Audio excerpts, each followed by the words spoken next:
Hosted by you/not okay today 6850. My wife, 37F, and I, 40M, met about 14 years ago and have been married for around 10. We have two wonderful kids, 6 and 4 years old. Despite the years, to this day, she remains the most beautiful and smartest woman I've ever met. She's been my reason to live since we got married. Although we've faced some hardships, we were once very happy. A few years into our marriage, we bought a house that we loved, even though it was far from the city center. Life was good until my wife became seriously depressed after giving birth to our second child. To help her, we sold our house because my long commute made it hard for me to assist at home, and she also wanted to go back to work. We rented an apartment closer to the city, just 15 minutes from my workplace, but the rent cost 3 times more than the monthly loan repayments for our previous home. Financially, it was a huge burden as we could only depend on my salary, but I wanted to be there for her. Then, just 3 months after moving in, COVID hit, and we were stuck at home for a long time. My company implemented work from home policies, which made our move seem pointless. Her depression worsened. She tried various ways to earn money from home, like selling stuff online, blogging, and trading, but nothing worked. She also enrolled in courses but didn't finish them. She felt responsible for not being able to contribute financially. I did my best to support her and assured her not to worry about money, that I'd take care of us until she found a job she liked. When COVID restrictions eased a bit, she enrolled in a business seminar that's held every few months, either locally or abroad in some other country. The content of this seminar is concerning. I listened to recordings of past gatherings, and the speaker spouts some truths, like if you keep doing the same things, you'll end up with the same results, while also often promoting questionable life choices, like having affairs and living a selfish lifestyle, to say the least. My wife herself admitted the content was garbage but insisted on attending because, despite this, some of the attendees happen to be financially successful people and, according to her, she can seek financial advice and make business connections. She also happens to love traveling, which is probably the main reason she likes going, especially when it takes place abroad. On the bright side, she came back from the first seminar abroad motivated to start a new business. On the other hand, she brought COVID back with her that time.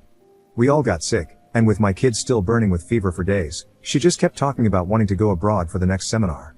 I snapped, and we got into an argument, but this didn't stop her at all. That year, she went to 4 seminars abroad, leaving me alone to juggle work, house chores, and childcare for around 2 weeks each time. My kids missed her badly, often crying and asking why their mom wasn't home for days. Her parents helped sometimes, but it was still tough. They also disapproved of her behavior and kept constantly telling me that she was being selfish, that she didn't used to be like this, and that she'd stop at some point. She promised she'd only attend for that year since she had already paid for the seminar's yearly membership fee, which cost over $5,000.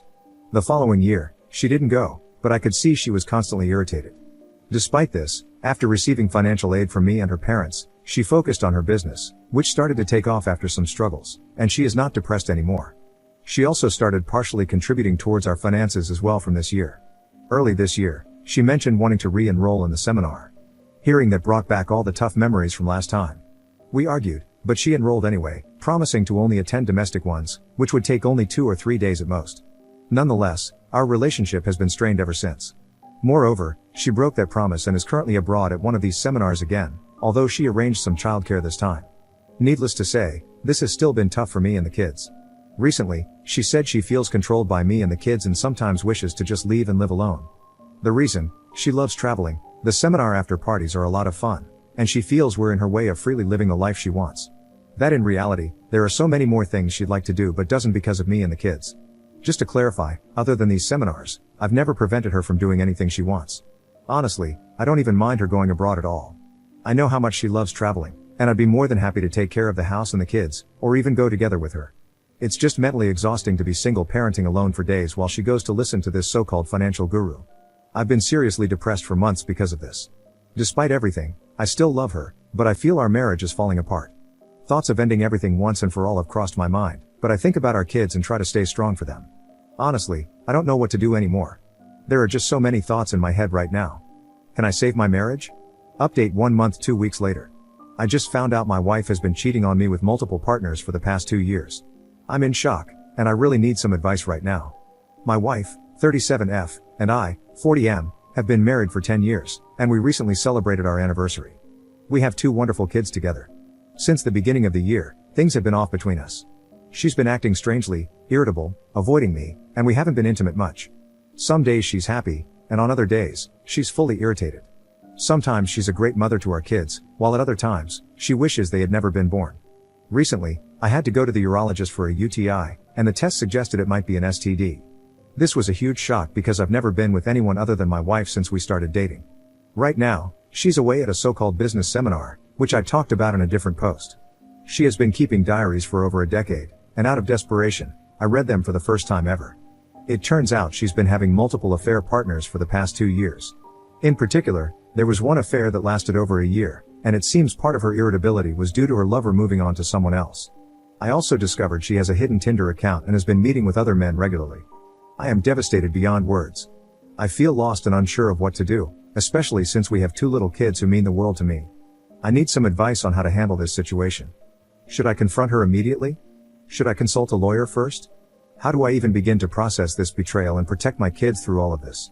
Thank you for any guidance you can offer during this incredibly difficult time.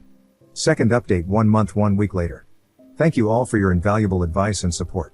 It has been a tremendous help during this difficult time.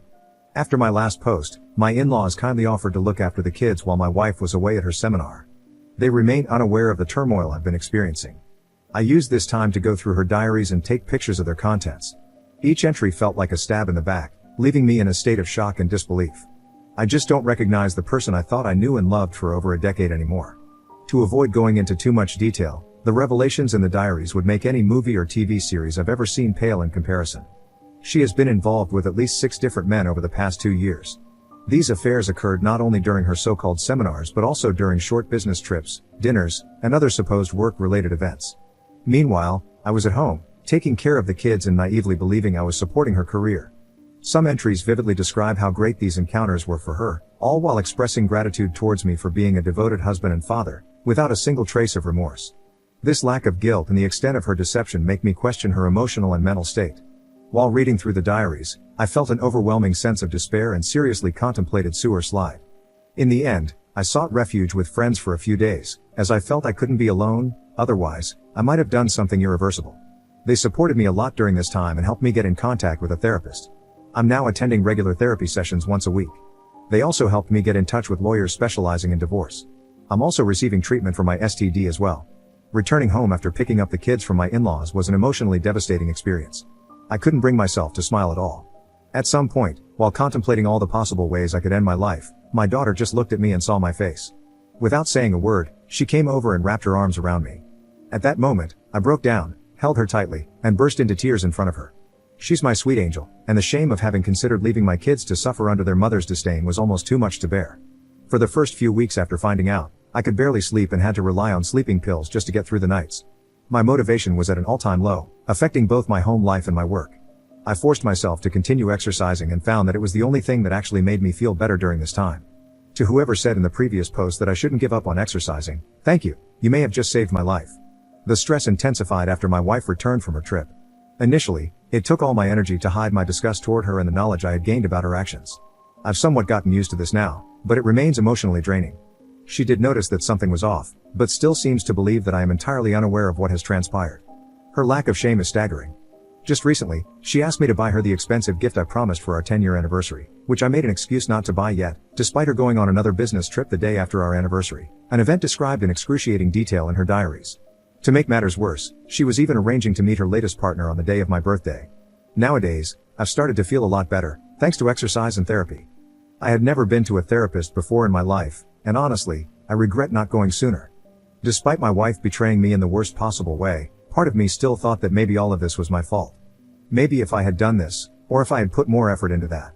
I blamed myself for a lot of things. My therapist helped me see that, while I could have done some things differently, in the end, I cannot be held responsible for the actions she chose to take, and no one deserves to be betrayed the way I was. If I'm at fault for anything, it's for blaming myself for everything, always putting her needs ahead of my own, and trusting her unconditionally without question. While it was extremely hard for me to balance work and look after the kids alone every time she went on these trips, I always let her go after convincing myself that I was doing it for her, to support her business, to let her relieve stress from being at home. I believed this is what a supportive husband would do, and thought that if I had a better job or made her happier, she wouldn't feel the need to escape from home. I'd be lying if I said I'm not depressed anymore, but I'm certainly doing much better these days. Nowadays, I feel more rage than sadness, and it's that rage that's keeping me going. My therapist advised me to channel this rage into the things I do, which has worked surprisingly well. I talked with 2 law firms about my situation and was advised to collect more evidence, which I've been devoting myself to over the past few weeks. I've finished digitizing all of her diaries from the past 2 years, which were quite extensive. I gained access to her computer and found numerous photos, chat conversations, and documents to help my case. She's been posting all of her adventures in a very distorted private Facebook group, and I've taken plenty of screenshots. I've compiled a list of all her affair partners from the diaries and have been identifying them one by one on social media.